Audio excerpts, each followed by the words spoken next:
अयोध्या पहुंचे यूपी लोक निर्माण विभाग के राज्य मंत्री ब्रजेश सिंह ने सर्किट हाउस में बीजेपी विधायकों और पदाधिकारियों के साथ बैठक की। इस दौरान राज्य मंत्री ब्रजेश सिंह ने अयोध्या में होने वाली कैबिनेट बैठक को लेकर कहा कि हर कैबिनेट बैठक अहम होती है। जो भी निर्णय लिए जाते हैं वे प्रदेश की 25 करोड़ जनता को ध्यान में रखकर ही लिए जाते हैं।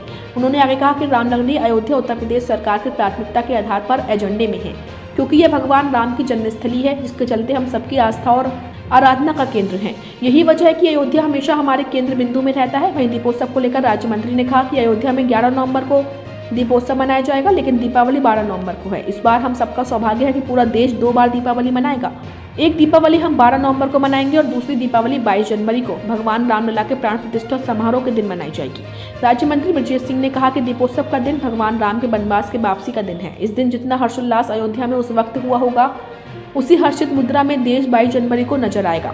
वहीं सनातन धर्म को लेकर हो रही टीका टिप्पणी पर ब्रजेश सिंह ने कहा कि सनातन धर्म को लेकर किसी की टिप्पणी उसी का मानसिक दिवालियापन है। सनातन अजर है, अमर है और चराचर है। अयोध्या उत्तर प्रदेश सरकार के प्राथमिकता के आधार पर एजेंडे में है। भगवान राम की जन्मस्थली है, हम सब की आस्था और आराधना का केंद्र भगवान राम है।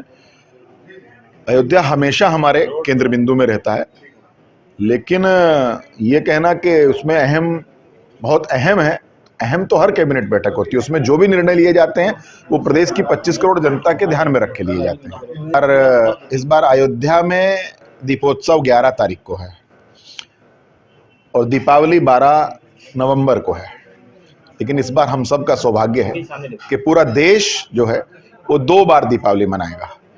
एक दीपावली हम 12 नवंबर को मनाएंगे और एक दीपावली पूरा देश 22 जनवरी को मनाएगा। तो दीपोत्सव का उत्सव है, भगवान राम की वापसी का दिन है और भगवान राम की वापसी से जितना हर्षोल्लास अयोध्या उस समय हुई थी, हमारा ऐसा मानना है कि उसी हर्षित मुद्रा में पूरा देश 22 जनवरी को भी नजर आएगा। आप सब अब किसी की मानसिक अज्ञानता पर और किसी के मानसिक स्तर पर मैं समझता हूं कि सनातन धर्म को लेकर के किसी की टिप्पणी को और ज्यादा वो करना, अब ये उनका अपना मानसिक दिवालियापन हो सकता है जो सनातन धर्म पर, क्योंकि सनातन अजर है, अमर है और चराचर रहेगा।